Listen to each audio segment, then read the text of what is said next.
Good morning, my brothers and sisters. Welcome to episode 22 of Be With Me. We're in the book of 2 Corinthians. We're in the beginning of chapter 6. Paul's kind of going to go off on the people of Corinth today, and he's going to end up with a point saying, hey, our hearts are wide open for you guys, and your guys' hearts should be wide open for us. So he's going to make a long argument in that direction. But before he does, he talks about the day of salvation. This is one of my favorite verses in the New Testament.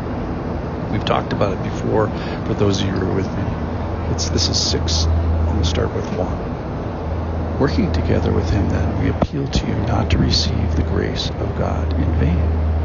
For he says, in a favorable time I listened to you, and in a day of salvation I have helped you. So let me pause there. That's from Isaiah chapter 49. And the Lord is saying that in the day of salvation, in the day of your salvation, I'm going to help you.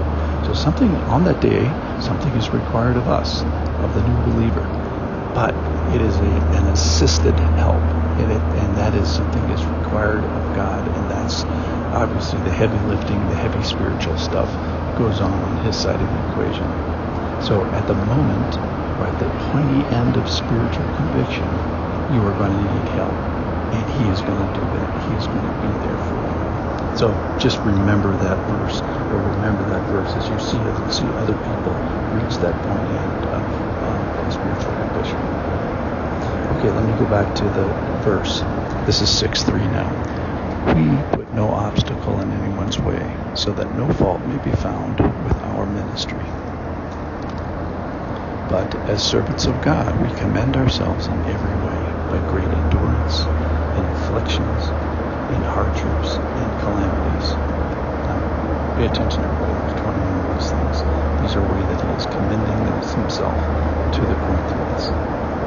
Verse 5 continues: beatings, imprisonments, riots, labors, sleeplessness, hunger, by purity, knowledge, patience, kindness, and of spirit, genuine love, by truthful speech, and the power of God, with weapons of righteousness for the right hand and for the left, through honor and dishonor, through slander and praise. We are treated as impostors, yet are true, as unknown, and yet well known, as dying and behold who live, as punished and not yet killed, as sorrowful, yet always rejoicing, as poor, yet making many rich, as having nothing, yet possessing everything. We have spoken freely to you, Corinthians. Our heart is wide open.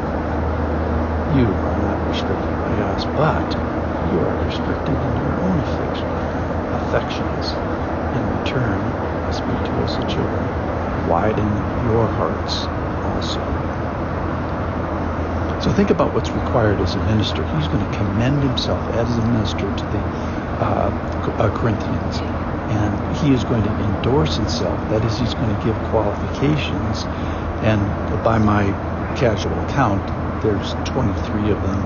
Afflictions, hardships, sleeplessness, hunger, some of the things that are very, very difficult. And for most people, they would be considered as condemnations or evidences that their ministries were ineffective. And Paul is saying exactly the opposite. These things that some would say disqualify us from ministry are the things that commend us. So he says we are not killed, yet, and we are rejoicing. We are poor, we don't have money, but we're the ones that we're making many rich, and we have nothing, but we have everything. So you are not getting sort of the super apostle that he's going to talk about here in another chapter or so. You're not getting that good-looking, outward appearance super apostle with a profitable, slick and easy ministry and everything's fine. You're getting a real apostle.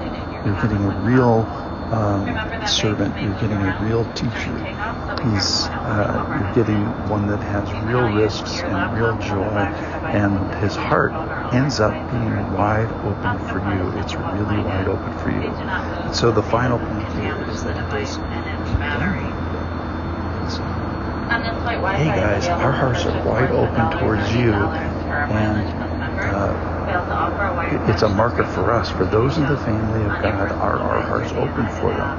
Are our hearts open for those to whom it is the day of salvation? So our hearts are wide open to you, Corinthians, Mr. and Mrs. Corinthians, and your heart should be unrestricted, but they are restricted in affection. So today I think the teaching point is about what point you want to bear on your chest is, how are you doing with your affection?